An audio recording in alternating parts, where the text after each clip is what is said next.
याद रखना, नियम कानून साधारण लोगों के लिए होते हैं, बलि बकरे की दी जाती है, शेर की नहीं, चाहे बूढ़ा हो या कुछ हो जाए यहाँ पर। इसलिए कामयाब बनो, कामयाब नहीं बनोगे तो कोई तुमको लपेट के चल जाएगा। आपको उस काम में कोई नहीं हरा सकता है जिसको आप सबसे ज्यादा समय देते हैं। सफलता केवल समय मांगती है, जिसे आप लोग फोन पे दे देते हैं। तैयारी करो। इंडिया में अब देखिएगा कि अगर किसी को बद्दुआ देनी है, सरापनी है, तो वो घर की फाइनेंशियल स्थिति को संभालने वाले पुरुष को बद्दुआ देगा। तुम्हारे पिताजी को नौकरी छूट जाए, भाई। स्टूडेंट लाइफ में आज से 5 साल बाद आप जो चाहे वो भी कर सकते हैं, बट ये 5 साल चला गया ना, ये वाला एज पढ़ाई नहीं हो पाएगा।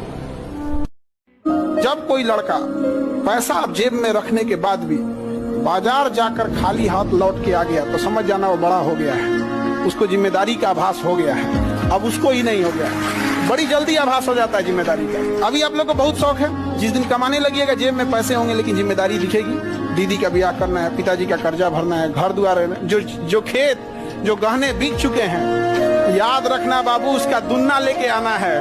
ये नहीं कि जितना चादर है उतना पैर फैलाएंगे, नहीं समझ आ गया।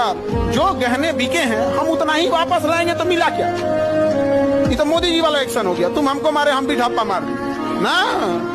गहना जितना बिका उसका दुन्ना आएगा, खेत जितना बिका उसका दुन्ना आएगा। अब पिताजी वहीं पे कुर्सी लगा के बैठेंगे, बिक गया था हमारा, बेटवा लाया है, और क्या चाहिए पिताजी को?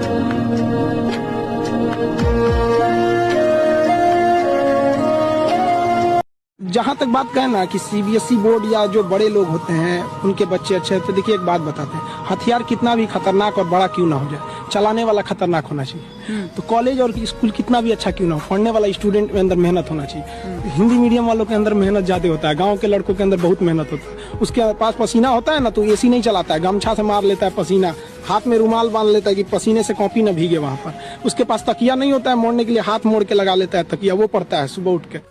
और जीना सीखो, संघर्ष से लड़ना सीखो, संघर्ष करो, जिंदगी से लड़ना सीखो, हारना नहीं। सच्ची मानो, ये मनुष्य जन्म है, हम अविनाशी हैं, परमात्मा के अंश है। दहाड़ना सीखो, हर कष्ट को गले लगाना सीखो, हर संघर्ष को रौंदना सीखो।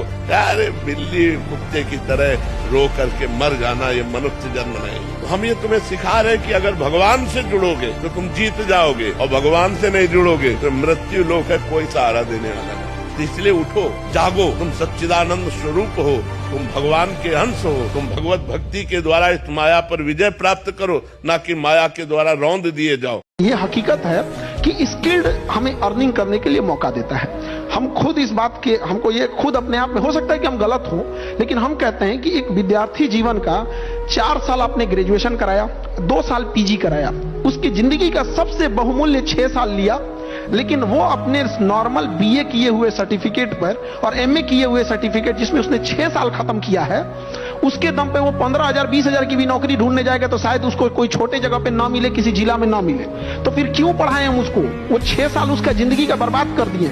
उस 6 साल में उसको बढ़िया बढ़िया प्रोफेसर वगैरह, अर्निंग बहुत जरूरी है। ये भाषण देने के लिए अच्छा होता है कि शिक्षा का उद्देश्य संस्कार विकसित करना होता है। माँ बाप भी संस्कार सिखा देते हैं, ऐसे अनपढ़ लोग भी मिलेंगे, इतने संस्कारी होंगे कि पीएचडी किया हुआ इंसान उसके पास में छोटा पड़ जाएगा। ये कहानी वगैरह नहीं होना चाहिए। आपके ग्रेजुएशन अगर कोई कर रहा है 4 साल का, आप उसको 3 साल जबरदस्त पढ़ाइए, आखिरी का 1 साल उसको बेहतर ढंग से स्किल्ड सिखाइए। चाहे उसको बेकरी सिखा सकते हैं, फ्रीलांसिंग सिखा सकते हैं, केपीओ बीपीओ कुछ भी सिखाइए, और 1 साल वो सीखे और उसको सर्टिफिकेट तब तक मत दिया जाए, उसकी ऐसी व्यवस्था किया जाए ताकि वो कमा सके। जब वो 30-40 हजार कमा ले, इस ग्राउंड पे होना चाहिए कि अब हमारे कॉलेज ने तुम्हें अपने पैरों पे खड़ा कर दिया, ये लो सर्टिफिकेट। वरना एक पन्ना का सर्टिफिकेट दे देता है, क्या काम आता है? 40 साल होने के बाद उसको फेंक देता है आदमी। गरीब अगर अनपढ़ रहे